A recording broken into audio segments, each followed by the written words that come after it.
Então, bom dia, galera da Turma Anual, gravando a aulinha aqui do dia 2 de junho de 2020, a aula introdutória ao estudo da genética. O que a gente viu daqui para trás? A gente viu divisão celular, a gente viu meiose. A meiose vai ser extremamente importante para a compreensão da genética. A gente viu também mitose. E além de divisão celular, olha só o que a gente já viu aqui. A gente já viu divisão celular, já viu bioenergética, funcionamento de organela, membrana, transportes através da membrana, tá? Então, muita água já passou por baixo dessa pontezinha, tá? E a gente está agora no tópico da genética, amor e ódio, né? Eu dei uma provocadinha ontem nos grupos de WhatsApp lá, falando, né, se você gosta de genética, sim ou com certeza. E eu vi que uma galera tem algum trauma com relação à genética.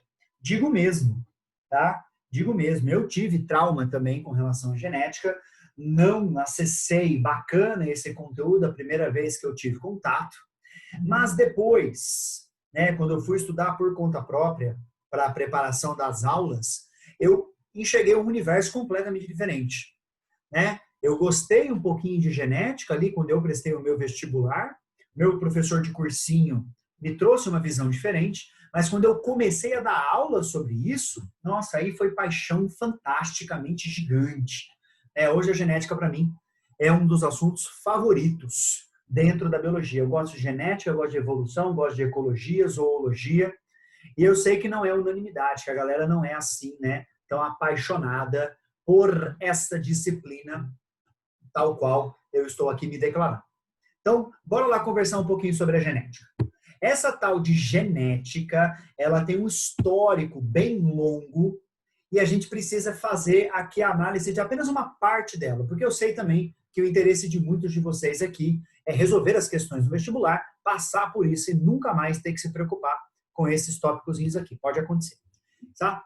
Então, quando a gente mexe com genética, a gente tem que falar do monohibridismo como sendo sinônimo da primeira lei da genética. Existem só duas, né? Para nossa felicidade. Essas duas leis de Mendel vão ter suas exceções. Então, ela difere um pouquinho aqui quando a gente mexe com a física. Quando a gente está mexendo lá com a física, quando você fala lei, lei é lei, cara. Não vai ter variação. Aqui na biologia tem variação sim, tem exceções. Tá? Lá na física, quando a gente fala de Newton, são três leis. Primeira lei de Newton, segunda lei de Newton, terceira lei. Aqui, quando a gente vai falar, né, da genética, são só duas. Mendelzinho foi econômico, ele é menos inteligente? Não. Na verdade, é uma forma de diferenciar. Quando Mendel propôs, ele mesmo não chamou de primeira e segunda lei, ele chamou de monohibridismo, de hibridismo e assim sucessivamente. Então vamos lá, vamos falar aquelas coisinhas que são um pouquinho de blá blá blá, mas é bem legalzinho do meu ponto de vista.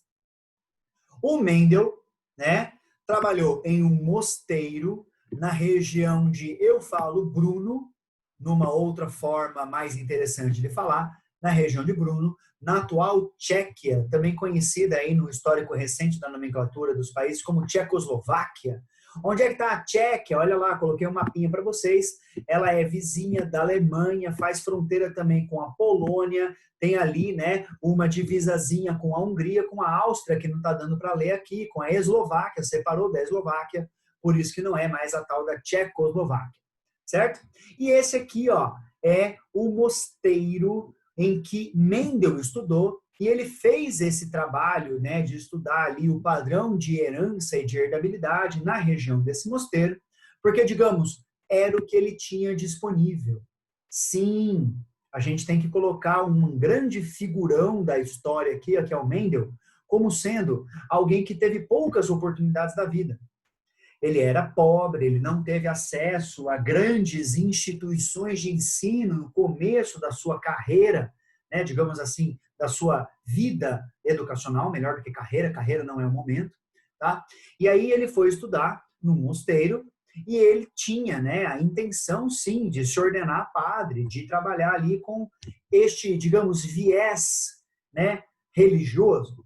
E aí, no ano de 1865, fazendo os estudozinhos com a ervilha, ele fez a publicação no Mundo Científico sobre as suas ideias, mas meio que a galera não prestou muita atenção, porque o Darwin, Charles Darwin, que ao contrário do Mendel, era de uma família riquíssima, teve acesso a uma instrução e uma educação muito melhores, digamos assim, ele estava propondo a tal da teoria da evolução pelos mecanismos de seleção natural. E ele estava chacoalhando as bases da sociedade, não só científica, como também religiosa, moral e um monte de outras, com, né, as suas grandes e enormes contribuições para a ciência.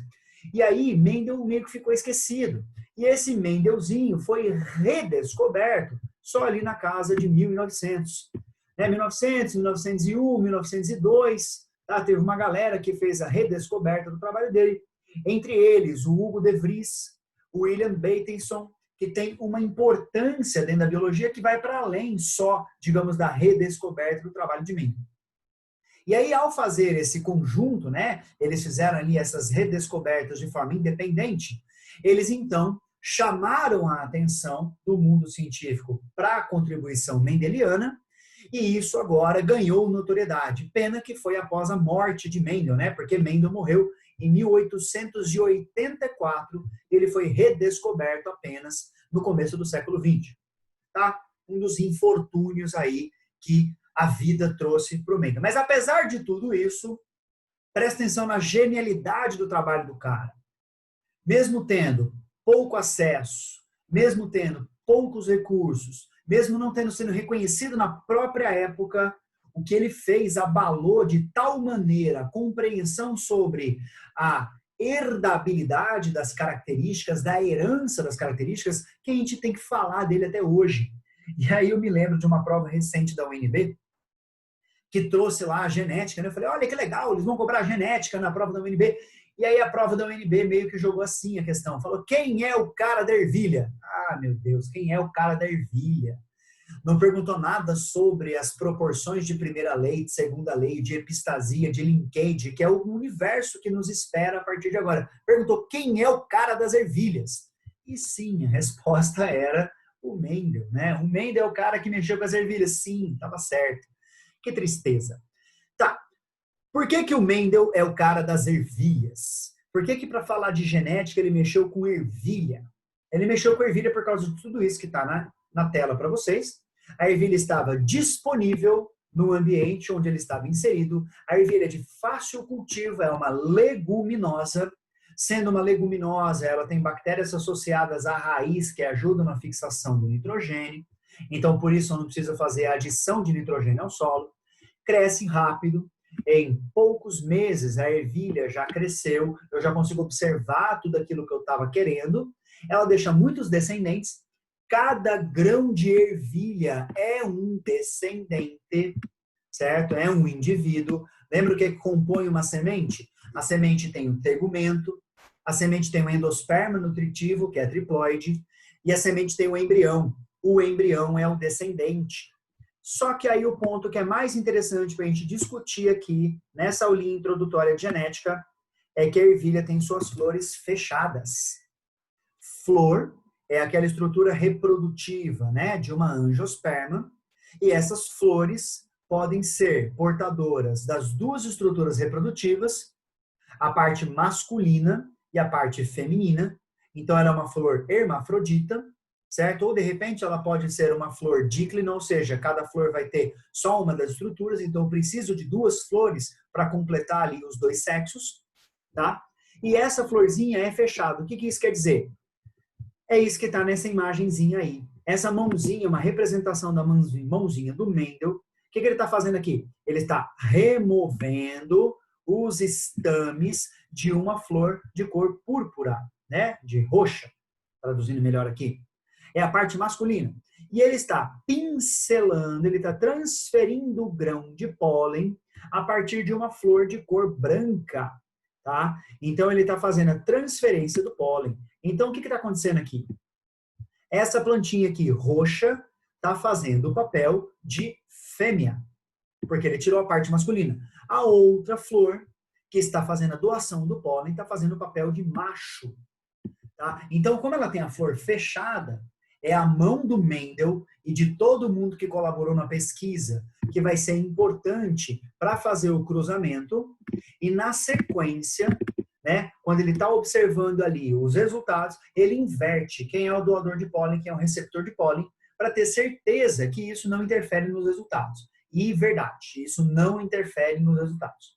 A flor fechada vai ter uma outra vantagem, a vantagem do cruzamento das plantas que são, né, chamadas de híbridas. Quem são as plantas chamadas de híbridas? São as plantas aqui formadoras da primeira geração, ó.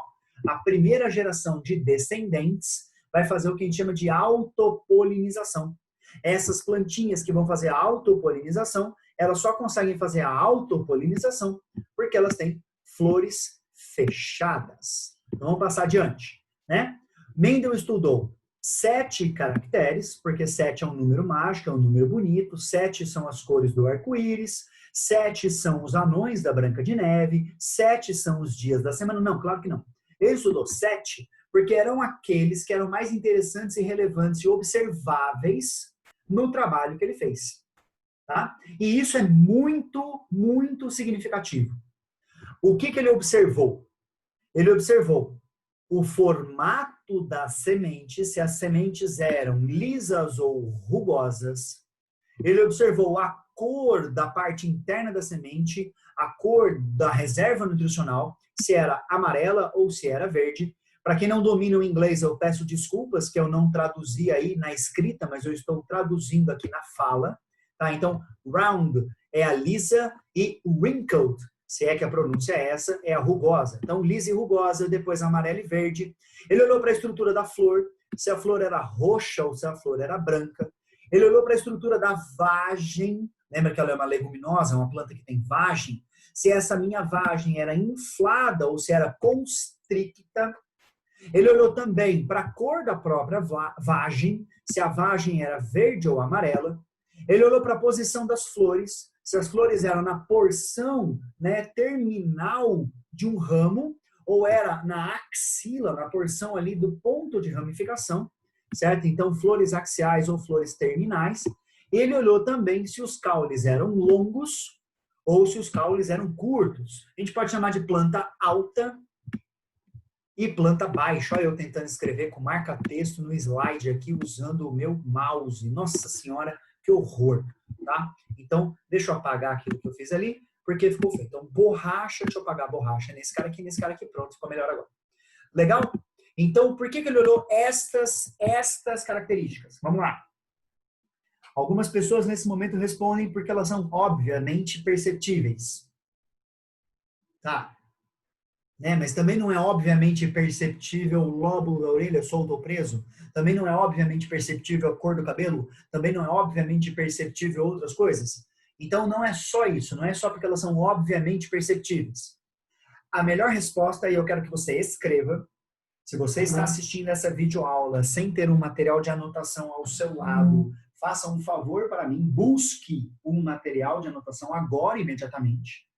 Pega ali o seu caderno, pega ali a sua folha, pega a sua caneta, pega o seu lápis e escreva o seguinte. O Mendel escolheu estes 7 caracteres porque eles têm variação binária. Variação binária. Os 7 caracteres estudados por Mendel são caracteres de variação binária. Esta condição é relevante ao extremo para o trabalho de Mendel, porque eu não contei uma parte do histórico justamente para fazer esse drama aqui com vocês. A parte do histórico é a seguinte, né? O Mendel queria contribuir com os entendimentos, com a compreensão, né, de genética, de herança, de tudo isso, mas ele também queria ganhar dinheiro. Então, se ele mostrasse ali, né, como é que um produtor de leite poderia fazer com que suas vacas produzissem mais leite, ou como é que um plantador de cana poderia fazer com que a cana desse mais dinheiro e tudo mais, é claro que ele ia ganhar uma parcela disso.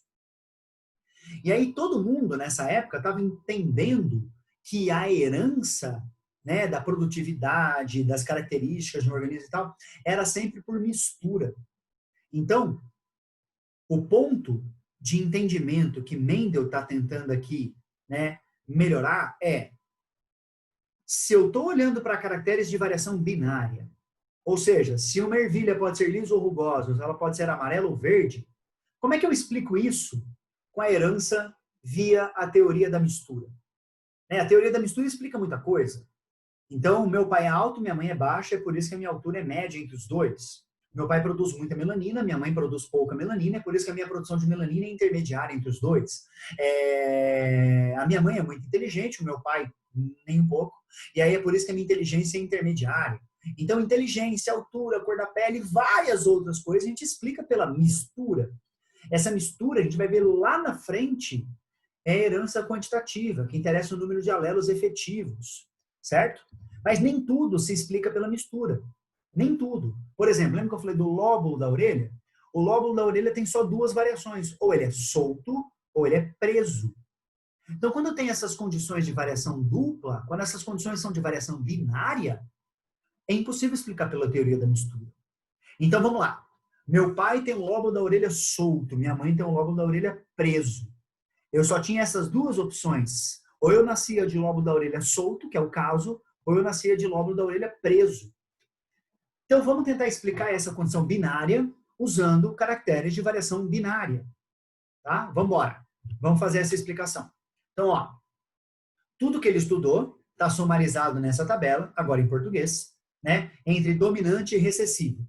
Liso, amarelo, cinza, inflado, verde, baixa e alta são as opções que a gente tem para, né, a forma da semente, a cor da semente, a cor da casca da semente, a forma da vagem, a cor da vagem, a posição da flor e a altura da planta. Opa, professor, eu notei uma coisa de diferente aí.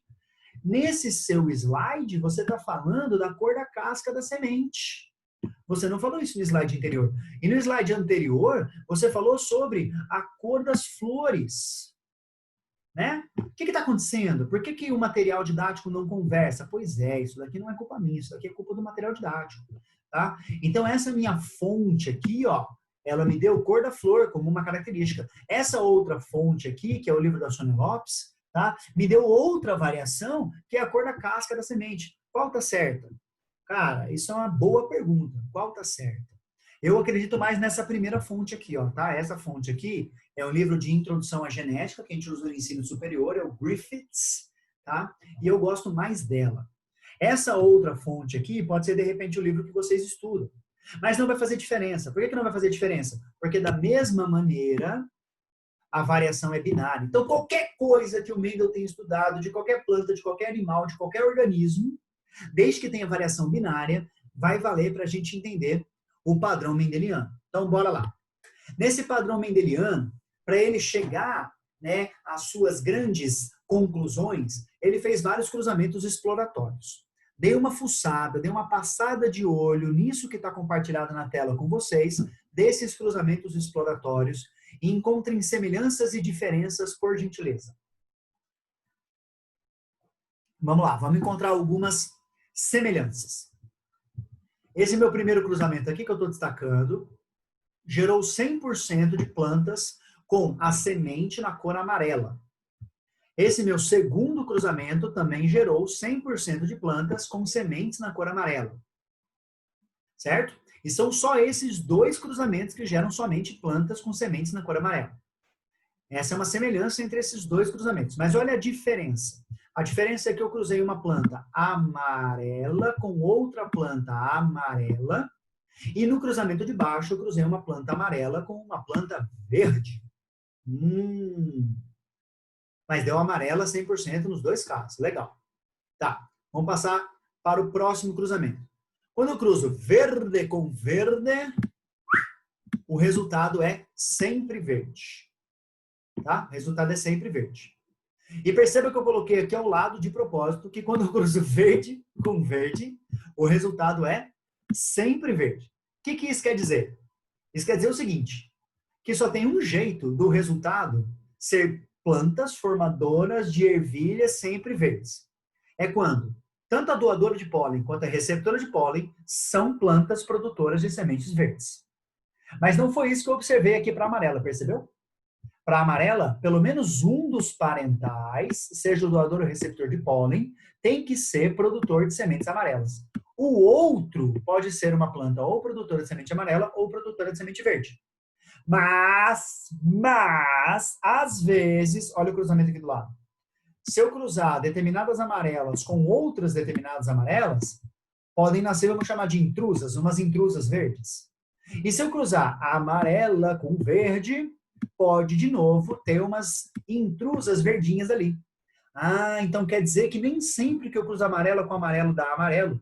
E nem sempre que eu cruzo amarelo com verde dá só amarelo. Então, esses dois cruzamentos aqui em cima, eu quero que vocês juntem, porque eles são iguais em termos de quem são os parentais, mas eles são diferentes em relação aos resultados. E esses outros dois cruzamentos aqui eu quero que vocês juntem também, porque eles são iguais em relação aos parentais, mas eles são diferentes em relação aos resultados. E este aqui de baixo é o único que conversa 100%. Ou seja, que cruzando verde com verde dá sempre verde, verde, verde, verde, verde. Pronto. Então vamos lá. No slide anterior eu tinha mostrado para vocês o nome dominante e recessivo. Deixa eu já colocar na mesa aqui para vocês as definições de dominante e recessivo, para que isso não traga problemas para a gente mais adiante. Então, vamos lá. Você anotou porque que o Mendel estudou os caracteres que ele estudou, não foi? Lá, caracteres de variação binária. Não foi a anotação que você fez? A próxima anotação que eu quero que você faça é definição de dominante.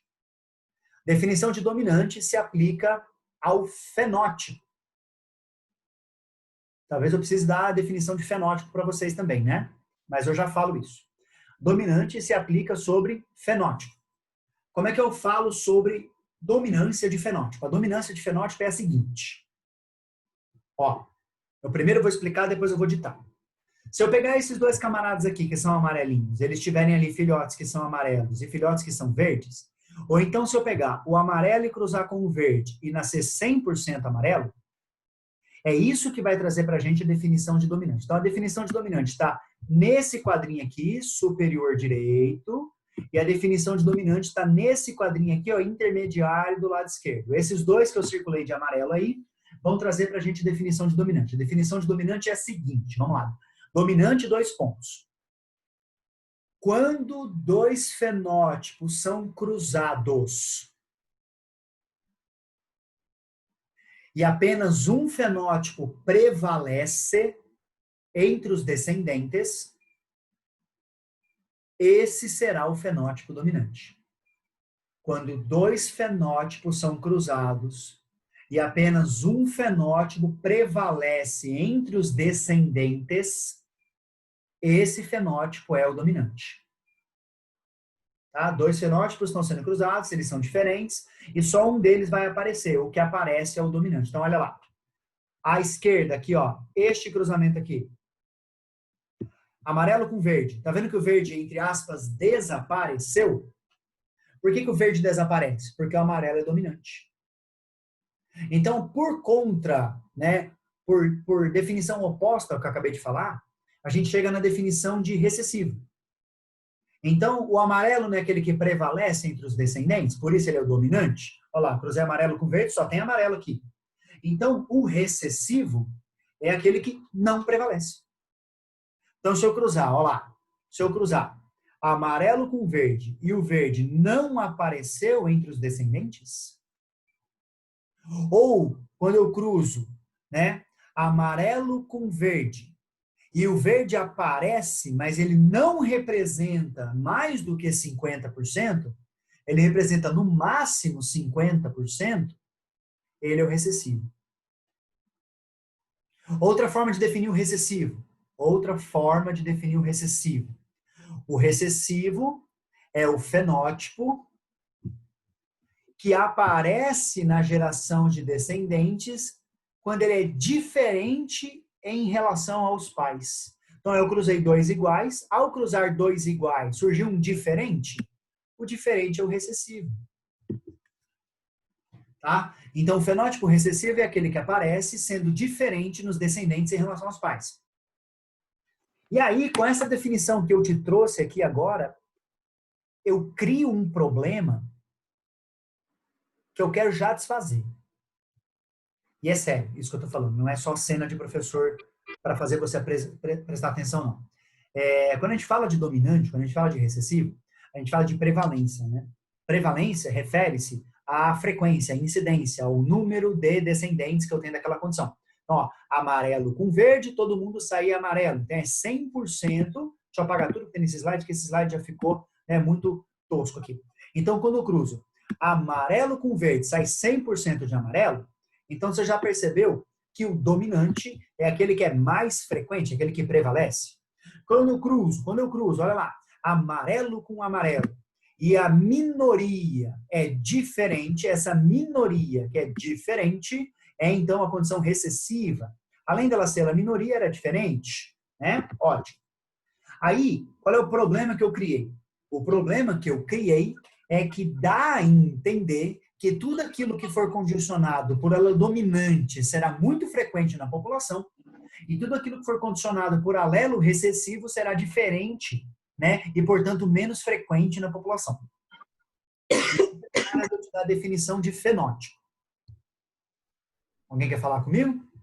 Tem a impressão de que tem um microfone aberto, alguém querendo conversar. Sim, sim, sim, não, não, não. Beleza, então vou continuar, desculpa. É porque eu achei que fosse. Então vamos lá.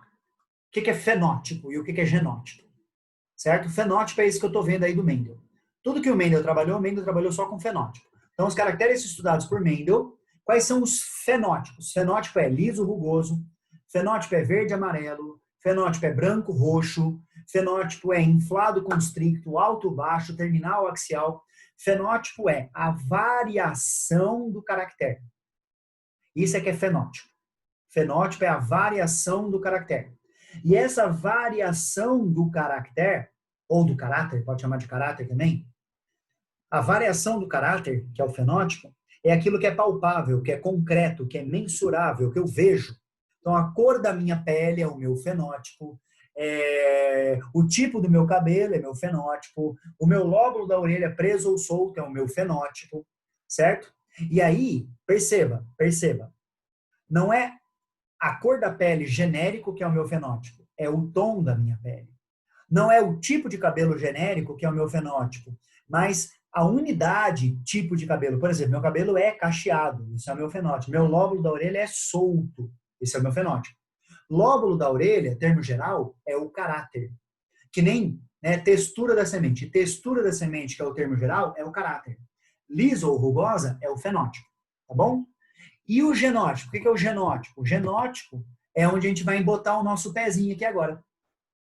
Para explicar os resultados que o Mendel obteve, sendo chamado de fenótipo amarelo e verde, né, a gente vai ter que olhar para o genótipo. E genótipo é o conjunto dos alelos. Tá? Então, o genótipo é o conjunto dos alelos. Aí a gente tem que voltar lá na aula de DNA, por isso que a gente tem que ter uma sequência de aulas. Eu não posso dar qualquer aula a qualquer momento para vocês. Lá no DNA, eu lembro de ter comentado com vocês uma definição sobre gene.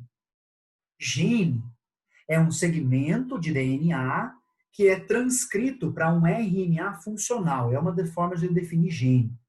Então, eu posso ter, né, um gene como sendo aquilo que é responsável por um RNA transportador, um gene como sendo aquilo que é responsável por um RNA ribossomal. E a gente gosta de trabalhar mais, né, no ensino médio, com o gene sendo responsável pelo RNA mensageiro, e esse RNA mensageiro vai ser traduzido numa proteína. E a proteína seria o nosso fenótipo. A proteína, de fato, ou de repente, o que essa proteína, conforme ela está sendo observada na sua função enzimática, é capaz de fazer. Então, o fenótipo, digamos que é o produto de expressão do genótipo dentro do ambiente. Então, é outra definição de fenótipo. Fenótipo, eu falei para vocês que era a variação do caráter. Outra definição de fenótipo é a expressão do genótipo de acordo com a influência ambiental. Isso tudo a gente chama de norma de reação. Então, norma de reação é qual é a cor da sua pele, qual é o seu tipo de cabelo. E isso pode ter diretamente uma influência, né, do seu ambiente E isso, com certeza, também tem uma influência do seu genótipo. Às vezes, o seu cabelo era para ser cacheado, mas você alisou. Às vezes, a sua pele era para ter menos melanina, mas você tem aí, né, uma graça divina alcançada e você está passando essa quarentena não dentro de um apartamento sem sacada, que é o meu caso, mas você está passando, né, essa quarentena em uma casa delícia com a possibilidade de tomar um sol. Olha que maravilha, né? Bom para você, tenho inveja de você. E vamos lá. Então, essa norma de reação, que é o DNA gerando o RNA, chegando na proteína, dependendo da influência do ambiente, que é o seu fenótipo, que seria o genótipo mais o ambiente, certo? Vai determinar então tudo isso. Então, genótipo, o conjunto dos alelos, e alelo é a variação do gene. Então, vamos fazer os cruzamentos que o Mendel fez agora, olhando para o genótipo? Então, eu vou chamar aqui de gene, vou chamar de gene, tá? Essa letrinha aqui, ó. Cada letrinha dessa aqui vai ser um gene pra gente. E as variações dessas letrinhas serão pra gente o genótipo, tá? Serão pra gente os alelos. Desculpa, falei besteira, vou refazer a minha frase para não ficar mal entendido. Cada letra dela aqui vai representar um gene, cada letra é um gene, e as variações da letra vai representar o alelo, porque o alelo é a variação do gene. Então perceba o que ele está fazendo aqui, ó. Eu estou cruzando V com V, e elas são amarelas todas, né? Perceba que eu não tenho variação de alelos. Quando eu não tenho variação de alelos, eu chamo de homozigoto, tá? Então isso daqui é homozigoto. Esses homozigotos de V produzem gametas de um tipo V, foi por isso que a gente precisou da aula de meiose. A aula de meiose separa os alelos entre si. Os alelos são separados entre si porque os alelos estão em cromossomos homólogos. Aí eu vou ver quem estudou. Cromossomos homólogos são separados em qual etapa da meiose? Não precisa abrir seu microfone. Responda com o seu microfone fechado mesmo, se você tiver vergonha de participar. Se você não tiver vergonha de participar, pode abrir o seu microfone e conversar comigo ou, de repente, escrever aí no nosso chatzinho, na sala de bate-papo. Quando é que os cromossomos homólogos são separados? Temos pelo menos 2 participações, 3 participações chegando. Metáfase temos uma resposta, anáfase 1 e anáfase 1 temos outras 2 respostas. Eita, confundi.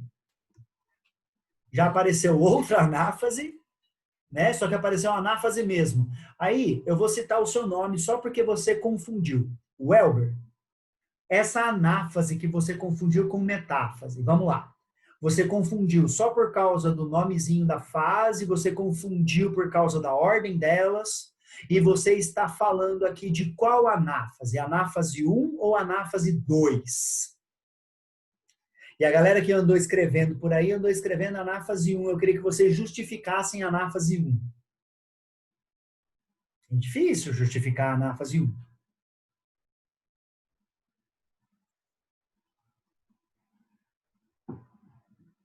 Massa. A etapa equatorial, muito bem você ter colocado aí, o Elber, é exatamente na metáfase, certo? E aí a metáfase 1, eu vou ter os cromossomos pareados na placa equatorial. E aí, porque eles estão pareados, é que eles serão separados na anáfase 1. Então, o pareamento dos homólogos começa na prófase 1, inclusive por isso, né, por causa do pareamento, eu posso ter o crossing over, e aí, na sequência, eles ficam pareados na metáfase e chegam na anáfase. Então, massa. Então, foi só uma confusão mesmo. Estou contente e satisfeito. Agora, eu não recebi nenhuma justificativa aqui do porquê que foi a anáfase 1, mas eu acabei de dar a justificativa, então vou só repetir. É na anáfase 1, né, que a gente tem a separação dos homólogos, porque eu tenho, na etapa anterior, na metáfase 1, o seu pareamento. O Elric está escrevendo aqui para a gente que a anáfase 1 separa os cromossomos homólogos, reduzindo a ploidia de 2N para N. Perfeito. Essa é a consequência. Tá? Então, a consequência. Mas eu estava me referindo à causa. Então, por que que eu separo os homólogos? Cuidado com isso, tá?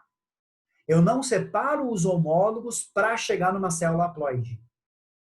A minha meiose não tem essa finalidade. Ela não pensa, nossa senhora, eu sou uma meiose, e esperam de mim a separação dos homólogos. Então, bora lá separar os homólogos, porque eu preciso gerar células haploides lá no final.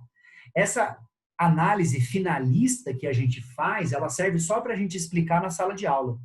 Mas ela não é a maneira pela qual a gente tem de fato a redução. Então, vamos lá. Por que a anáfase 1 separa os homólogos? A anáfase 1 separa os homólogos porque os homólogos estão pareados na metáfase. Ah, e por que eles estão pareados na metáfase?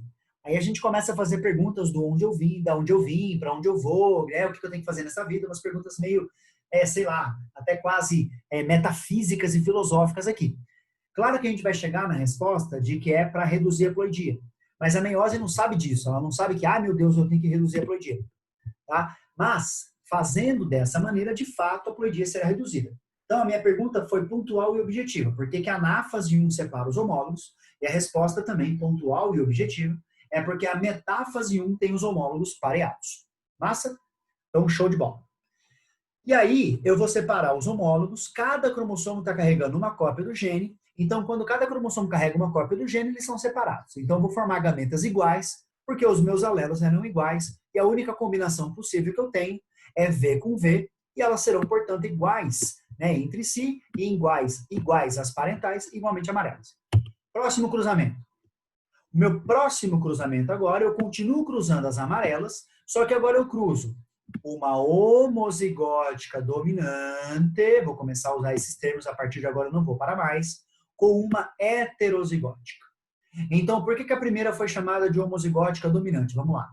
Porque ela tinha duas cópias do alelo dominante. Como é que eu sei que o Vzão é o alelo dominante? Eu sei que o Vzão é o alelo dominante, por quê? Porque duas cópias dele, ou apenas uma cópia dele, faz com que o fenótipo seja igual. Então, eu acabei de dar a definição de alelo dominante. Alelo dominante é aquele alelo que promove a mesma variação fenotípica, independente da sua quantidade. Alelo dominante é aquele que promove a mesma variação fenotípica, independente da sua quantidade.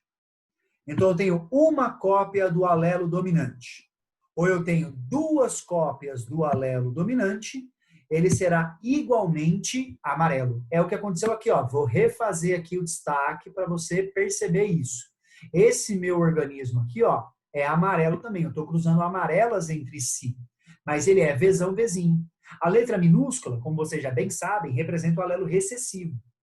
Então, quando eu cruzo ali, ó, um gameta que carrega um alelo dominante com um gameta que também carregava um alelo dominante, eu só tenho uma combinação possível, homozigoto dominante. Mas se eu cruzasse, né, esse gameta que está carregando o meu alelo dominante com um gameta que carregava... Opa, fiz errado. Carregar o gameta que carrega o alelo... Juntar, calma aí. O gameta que carrega o alelo dominante. Agora, com o gameta que carrega o alelo recessivo, esse outro cruzamento aqui, ele vai ser igualmente amarelo. Então, definição de alelo recessivo, vai lá. O alelo recessivo é aquele que, para se expressar, precisa estar na ausência do dominante. Ai, professor, eu tinha na minha mente, eu recebi isso na minha escola, me disseram uma vez que o alelo recessivo, para se expressar, ele tinha que estar em dupla dose. Isso é parcialmente verdade. Isso é mais verdade do que mentira. Mas uma coisa que é parcialmente mentira, não é verdade por completo. Olha eu aqui fazendo filosofias do mundo líquido, né? Vamos seguir adiante. Um alelo recessivo não precisa estar em simples dose, dupla dose, tripla dose, a dose que você quiser para ele se expressar. Um alelo recessivo precisa estar na ausência do dominante para se expressar. Se ele estiver na ausência do dominante, ele será expresso. Vou repetir sim. O Eric pediu para eu repetir a definição de alelo dominante, vou repetir sim.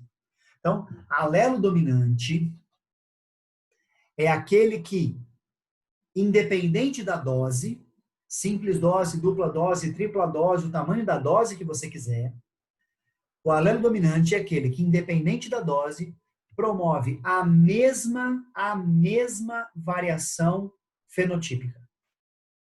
A mesma variação fenotípica.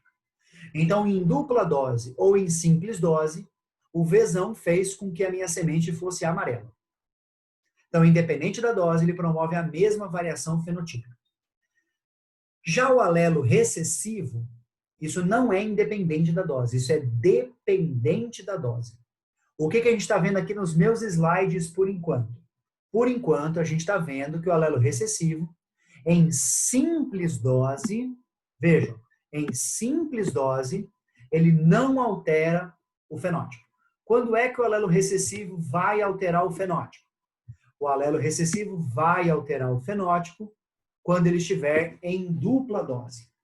E aí foi isso que eu dei como definição, mas ao mesmo tempo disse que não era uma definição totalmente verdadeira. Então vou repetir a definição que é melhor. Então vou repetir a primeira parte e depois eu melhoro ela. Então, um alelo recessivo é aquele que altera o fenótipo em dupla dose. Ou melhor, é aquele que altera o fenótipo na ausência do dominante.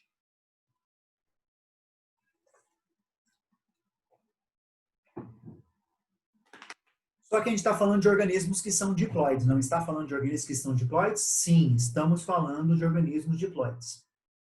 Se eu sou um organismo diploide, eu então sou formado pela junção do gameta do papai com o gameta da mamãe. Se papai e mamãe, para formar gametas, tiveram que separar os homólogos durante a anáfase 1, então eu, ao receber os gametas de papai e mamãe, estou recebendo, né, uma cópia de cada cromossomo. Então vamos pensar no cromossomo 1, por exemplo. Eu recebi uma cópia do cromossomo 1 do meu pai, uma cópia do cromossomo 1 da mamãe. Então eu tenho agora duas cópias do cromossomo 1, eu tenho um par de homólogos. Se em cada um desses cromossomos eu tenho uma cópia do gene, eu tenho um alelo, portanto, eu tenho um par de alelos. Então, eu, você, a plantinha, os organismos em geral das questões do vestibular serão diploides, a não ser que ele te diga que não é diploide. A não ser que ele fale, olha, eu estava estudando aqui o zangão da abelha. E o zangão da abelha é haploide, porque ele é gerado sem que o gameto da fêmea seja fecundado. Lembra do negócio da partenogênese? Ou então, não, olha aqui, eu estava estudando, né, o endosperma nutritivo desse milho. E a gente sabe que o endosperma nutritivo é triploide. Mas se ele não disser isso, eu considero diploide. E ao considerar diploide, eu tenho que ter duas cópias de cada alelo. Então, quando é que o Vzinho aqui está se expressando? Ele está se expressando em dupla dose, quando, na verdade, o correto é a gente dizer que ele está se expressando na ausência do dominante.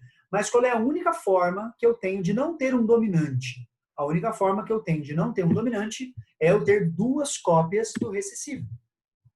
Entendeu? Então, eu vou voltar aqui. Deixa eu apagar essa lambança que eu fiz e vou fazer aqui, ó, de novo. Então, esta plantinha, Vzinho, é a única plantinha que é verde aqui na sequência, porque ela não tem um dominante presente. Essa outra plantinha, que é Vzinho, é amarela. Essa outra plantinha, que é Vzinho, é igualmente amarela, e elas são tão iguais à amarela que é impossível diferenciá-la da plantinha que tem uma ou duas cópias do dominante. Elas são tão iguais entre si que, olha lá, ó, eu chamo, né, todas elas de amarelas da mesma maneira e eu tenho a proporção fenotípica de 3 amarelas para cada uma verde. Tá? Eu não consigo diferenciá-las, pelo menos não visualmente, pelo menos não pelo fenótipo. Vai ter o tal do cruzamento teste que me ajuda a diferenciá-las, mas não é o caso ainda. Então, beleza. Aqui apareceu uma plantinha que tinha o fenótipo verde, por quê? Porque eu consegui em 25% dos cruzamentos, ou seja, neste cruzamento deste gameta aqui, ficou tudo torto, peço desculpas, com esse gameta aqui, um cruzamento em 4,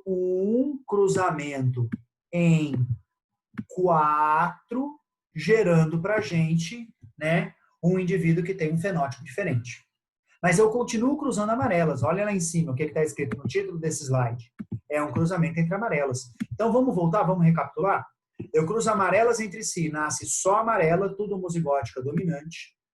Eu cruzo amarelas entre si, nascem amarelas, mas são homozigóticas ou heterozigóticas. E eu cruzo amarelas entre si e nasce tudo isso daqui, ó, nasce uma homozigota dominante para duas heterozigóticas para uma homozigótica recessiva em proporção genotípica. Então esses são todos os cruzamentos entre amarelas que a gente pode fazer. Pronto. A gente já tem agora informação suficiente para a gente entender o cruzamento mendeliano.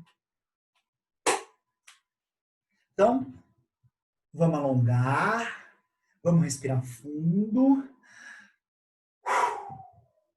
Baixou a ansiedade, baixou o batimento cardíaco, porque o que a gente está vendo aqui agora, né, é o processo realizado por Mendel.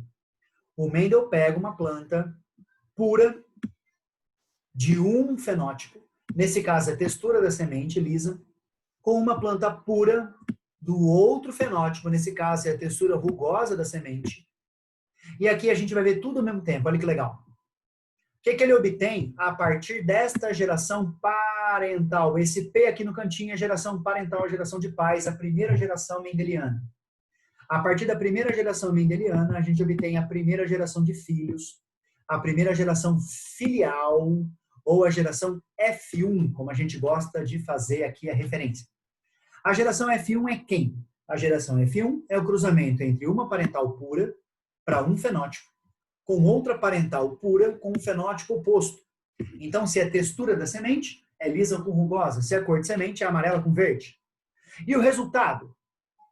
Todas as plantinhas serão iguais a um dos parentais. Então, qual é o fenótipo dominante?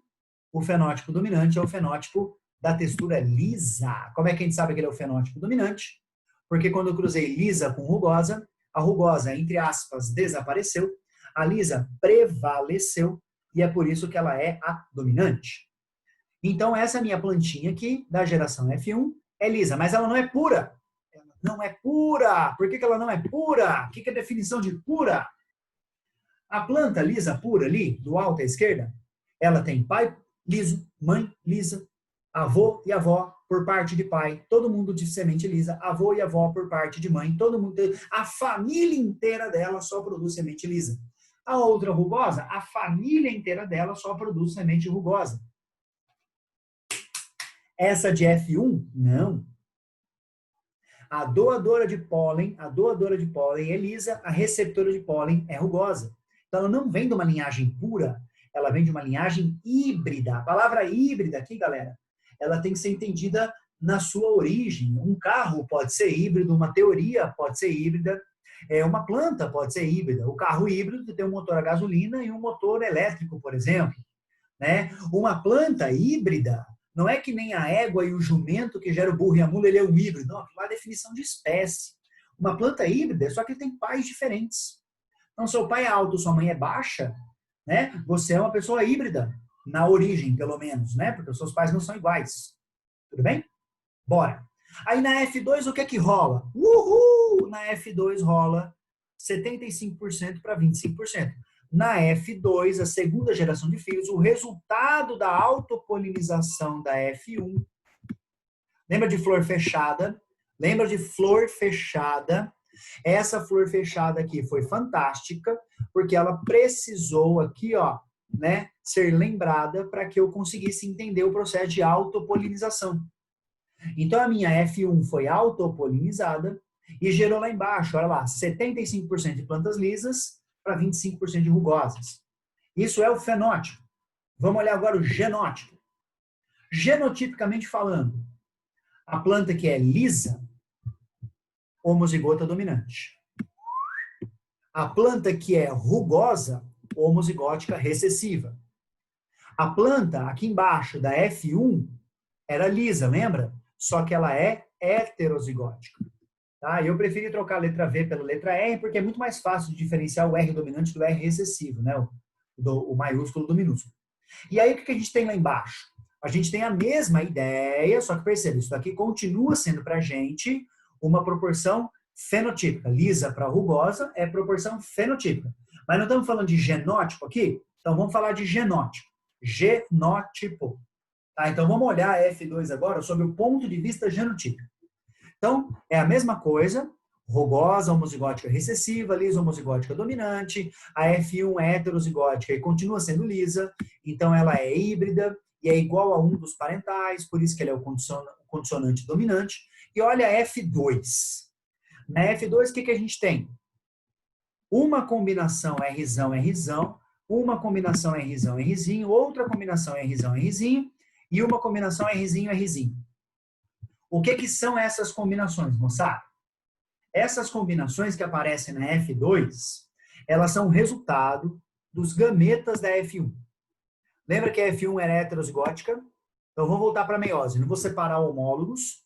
Então, um dos homólogos vai carregar o dominante, vou fazer com a mão aberta, o outro homólogo vai carregar o recessivo, fazer com a mão fechada. Então, eu tenho 50% de chance de formar um gameta com o alelo dominante e eu tenho 50% de chance de formar um gameta com o alelo recessivo. Então, se eu tenho 50% de chance para cada gameta, meio, você tem 1 sobre 2 aqui, ó, com marca-texto, olha que bonito. Eu tenho meio de chance para esse cara e eu tenho meio de chance para esse cara. Qual é a probabilidade de desses dois gametas se encontrarem? Probabilidade genética, genética e probabilidade. Quem não sabe um tá ferrado no outro, cuidado. A chance de ter um gameta dominante não é meio? A chance de eu ter um gameta recessivo não é meio? Qual é a chance de eu juntar um dominante com um recessivo? É meio vezes meio. Quando eu junto dominante com recessivo meio vezes meio, o que eu estou gerando para a gente?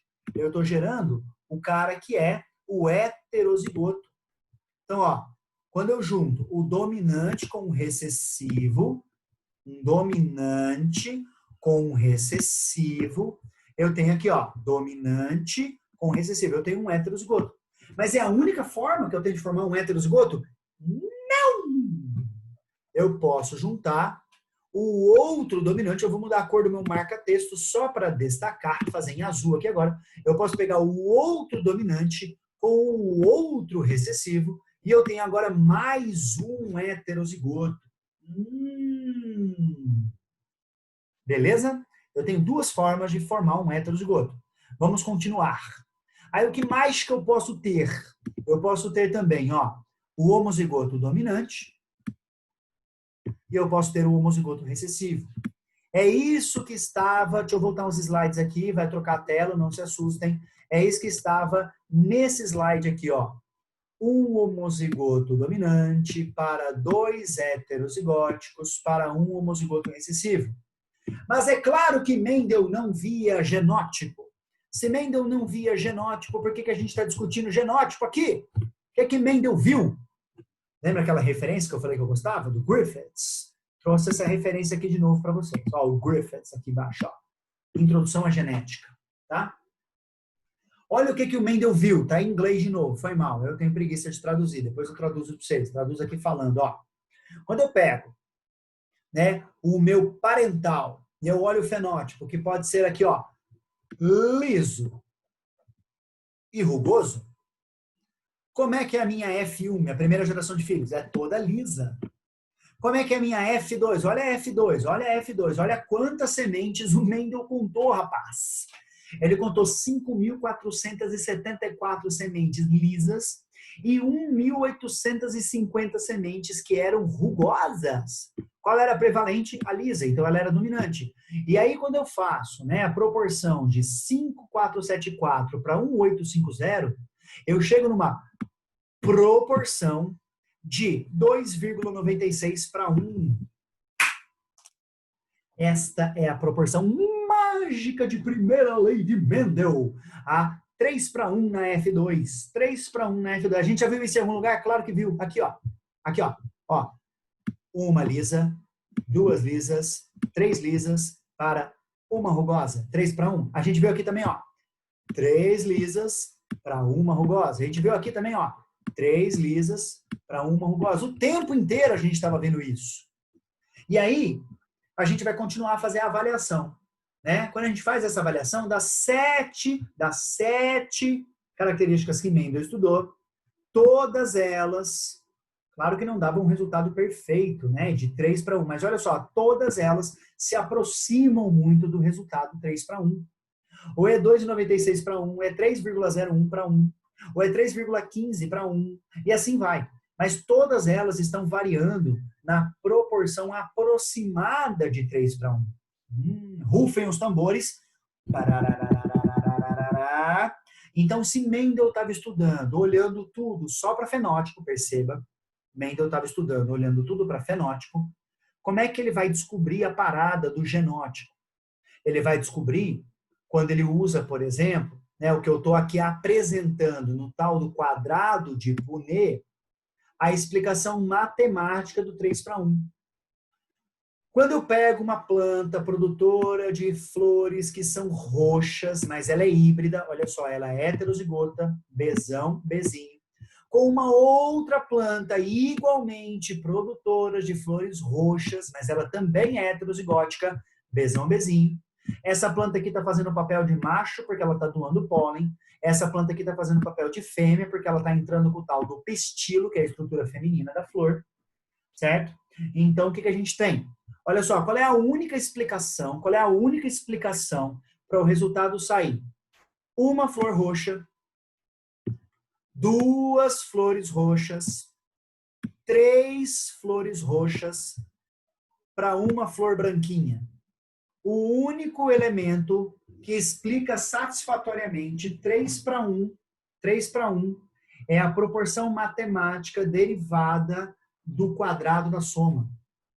Quando a gente olha para a matemática da coisa, para o quadrado da soma, aí eu vou fazer o seguinte, eu vou vir aqui na lousa aqui agora com vocês, porque eu preciso escrever isso, esse é operacional, isso é uma parte importante da genética, a genética tem muito de operacionalização, tá? Então vamos operacionalizar essa parada. Eu queria que ele fizesse aqui, ó, obrigado, tá? A maximização do vídeo, consegui. Então, o que o Mendel está fazendo? Então, quando ele pega uma geração parental que é lisa e cruza com uma que é rugosa, e ele obtém uma geração F1 a partir desse cruzamento em que todo mundo ali tem a cor nada, isso aqui é textura, é a textura lisa, ele faz a autofecundação da lisa, e ele chega agora na segunda geração de filhos. Essa minha segunda geração de filhos tem 3 lisas para cada uma rugosa, ele chega à seguinte conclusão, né? O que ele está querendo aqui é chegar à seguinte, que ele está querendo chegar à conclusão, não. A conclusão que ele chega aqui é a seguinte. Só tem uma forma de você explicar isso, que é o enunciado da primeira lei. Qual é o enunciado da primeira lei? O enunciado da primeira lei de Mendel diz o seguinte, que cada caráter... Lembrando o que é caráter. Caráter é a coisa macro, né? Caráter é a textura, caráter é a cor, caráter é a altura, tá? Cada caráter é condicionado por 2 fatores.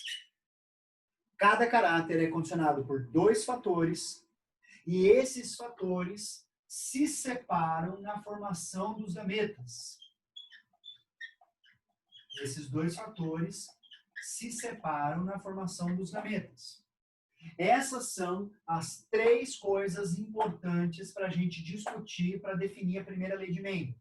Cada caráter é condicionado por 2 fatores, esses 2 fatores se separam na formação dos gametas.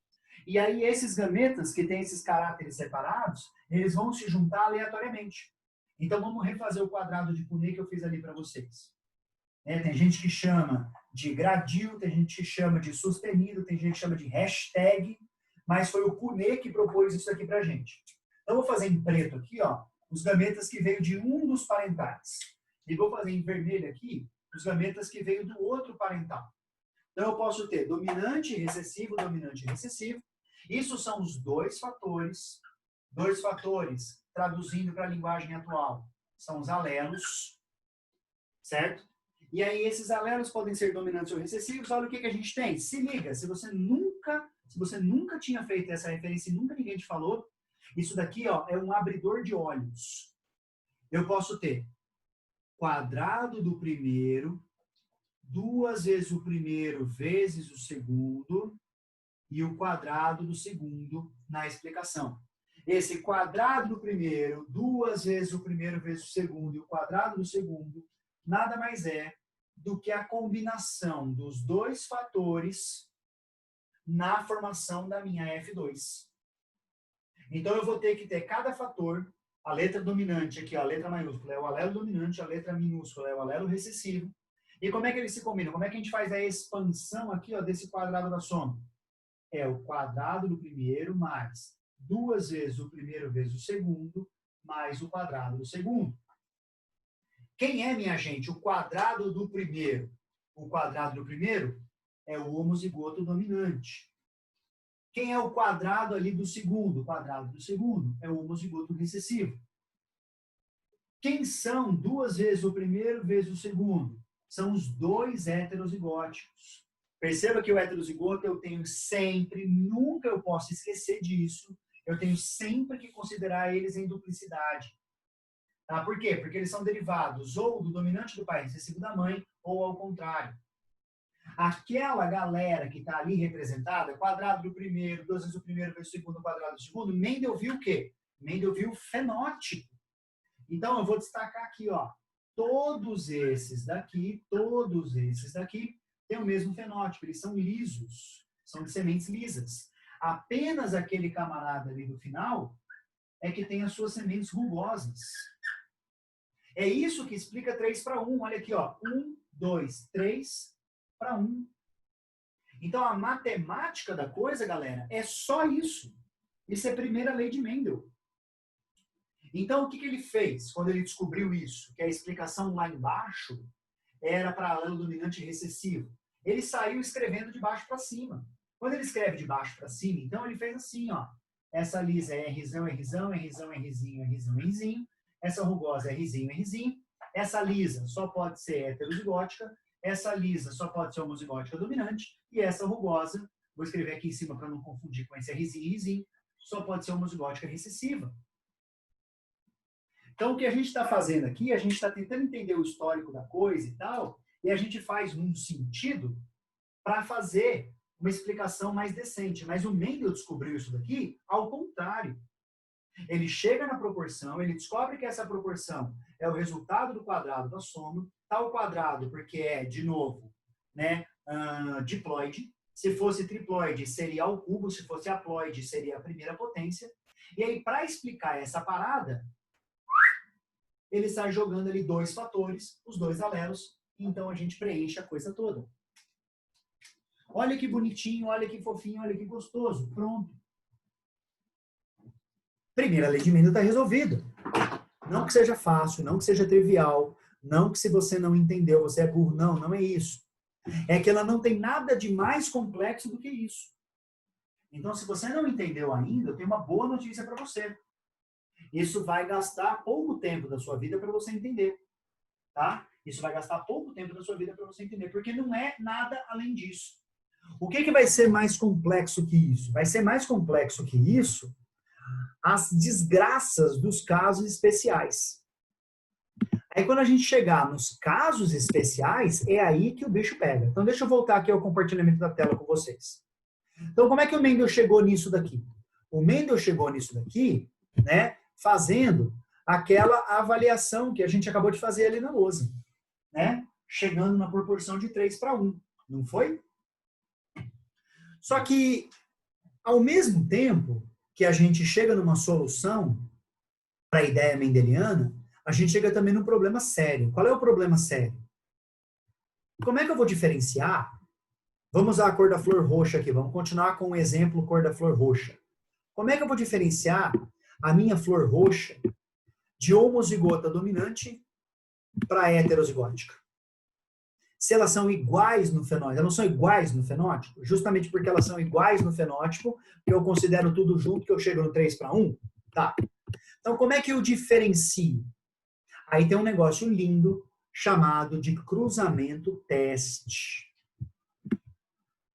Cruzamento teste, galera, é quando eu cruzo aquele indivíduo que eu estou na dúvida, aquela interrogação, nossa, ficou linda essa minha interrogação, calma aí, deixa eu apagar essa desgraça, né? Quando eu cruzo a minha interrogação com a minha certeza. Qual é a interrogação? A interrogação é se a planta de flor roxa é portadora de um fenótipo, desculpa, eu falei errado, um genótipo dominante, ou ela é portadora de um genótipo heterozigoto. Essa é a minha dúvida. O fenótipo dominante tem o genótipo homozigoto dominante ou tem o genótipo heterozigoto. Então eu cruzo isso com a minha certeza. Quem é a certeza? A certeza é essa garotinha aqui. Perceba que ela é recessiva tanto no fenótipo quanto no genótipo. Ela é homozigótica recessiva, pezinho, pezinho, assim como ela tem a cor recessiva, que é a cor branca. Como é que eu sei que a cor dela é recessiva? Quando eu cruzo roxa com roxa, não aparece uma diferente aqui? Então, outra dica para você descobrir o recessivo. O recessivo é sempre aquele que é diferente do papai e da mamãe. Então, papai e a mamãe são altos e você é baixo, isso é recessivo. Papai e a mamãe têm o lóbulo da orelha solto e você tem o lóbulo preso, isso é recessivo. Né? Papai e mamãe são roxos e você é branco na cor da sua flor, isso é recessivo. Isso na análise do heredograma, aquele negocinho lá de quadradinho, bolinha, para eu saber quem é o pai e quem é a mãe, faz toda a diferença. Você olha, pais iguais, filho diferente, herança recessiva. Pais iguais com filhos diferentes, herança recessiva. Então vamos lá. Se o meu homozigoto dominante, né, estava lá no meu fenótipo dominante, se ele era pesão, pesão, quando eu cruzo ele com o cara que é recessivo, pezinho, pezinho, o que aparece? Todos os meus descendentes serão iguais entre si. Então, com isso, eu descobri que o meu, né, a minha dúvida era de um indivíduo homozigoto dominante. Mas, se a minha dúvida era de um heterozigoto, pesão, pezinho, a hora que eu cruzo com o mesmo indivíduo, pezinho, pezinho, olha o que acontece. Eles são agora filhotes iguais 2 a 2 e outros 2 tipos de filhotes aparecendo. Tá? Então, no cruzamento teste, ao cruzar a minha dúvida, que é o homozigoto dominante ou heterozigoto, com a minha certeza, que é o homozigoto recessivo, os resultados possíveis são: ou são todos iguais, portanto, o meu indivíduo era homozigoto dominante, ou eles são diferentes entre si na proporção de 1 para 1, metade, metade. Quando então eu tenho indivíduos diferentes entre si na proporção de 1 para 1, é porque o meu indivíduo que era a dúvida é o heterozigoto. Isso explica, lá atrás, primeiro slidezinho, isso explica aqui atrás. Ó, tá vendo essa amarela que cruzou com essa verde? E deu meio a meio? Deixa eu apagar tudo aqui. Deixa eu apagar tudo para começar de novo. Apagar tudo. Tá vendo essa minha amarela que cruzou com a verde e deu meio a meio? Tá vendo essa minha outra amarela que cruzou com a verde e o resultado foi todo mundo aqui de um tipo só? Então pronto. Isso daqui é um cruzamento teste. Esses 2 exemplos aqui de cruzamentos são cruzamentos teste. Esse primeiro, então, eu estava cruzando a minha amarela, que era a dúvida, homozigota dominante ou heterozigota, com a minha verde, que é a certeza. E perceba, quando a verde ela é toda recessiva, é claro que se eu cruzar verde com verde, só sai verde. Porque cruzando recessivo com recessivo, só pode dar recessivo. Então, essa amarela aqui, ó, eu vou tentar escrever aqui, tá? Deixa eu pegar o meu mouse mesmo, porque escrever no touchpad aqui é difícil. Essa minha amarela aqui, ó, ela era homozigota dominante. E essa minha amarela aqui, ó, era heterozigota. Porque se não fosse assim, se não fosse homozigota dominante para essa daqui, né, do meu cruzamento que eu vou chamar de cruzamento 1, e essa daqui que eu vou chamar de cruzamento 2, né, não fosse heterozigótica, eu não conseguiria explicar esses resultados. Tá? Então, isso aqui acredita em um número 2, isso aqui acredita em um número 1. Então, vamos passar lá adiante, vamos lá para frente.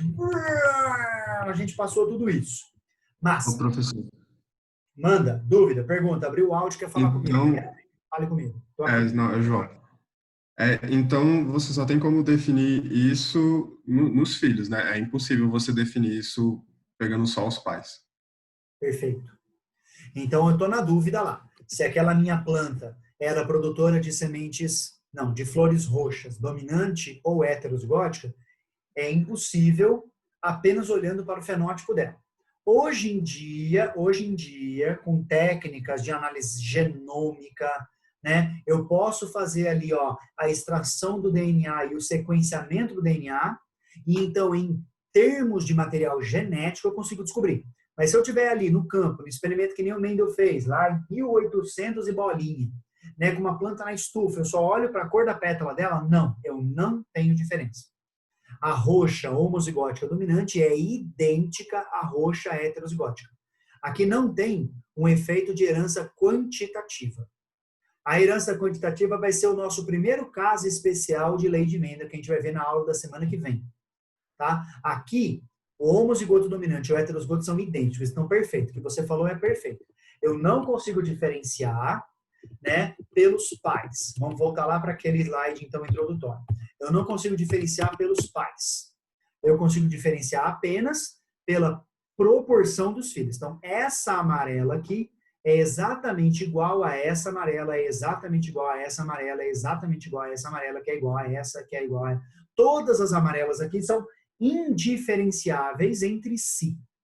Eu as diferencio apenas pela proporção de filhotes que deixam quando são cruzados com outra amarela ou quando são cruzadas com uma verde.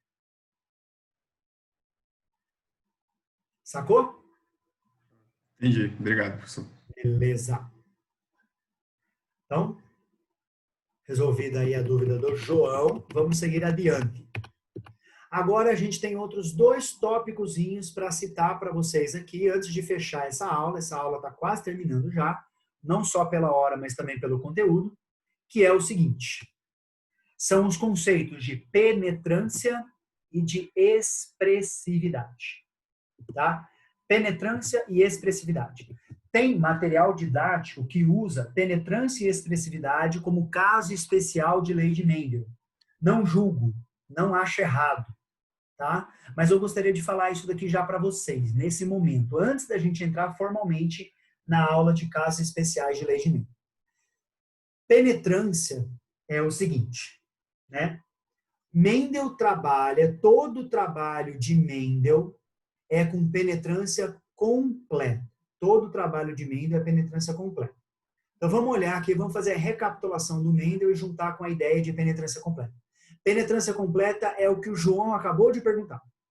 É quando o homozigoto dominante é indiferenciável do heterozigoto pelo seu fenótipo. Eles são diferenciáveis apenas pelos seus filhotes. E interessa aqui, ó, se ele tem duas cópias do A1 ou uma cópia do A1, uma cópia do A2? Não, eles são iguais. Quem é o único que vai ser diferente? O único que vai ser diferente é o homozigoto recessivo.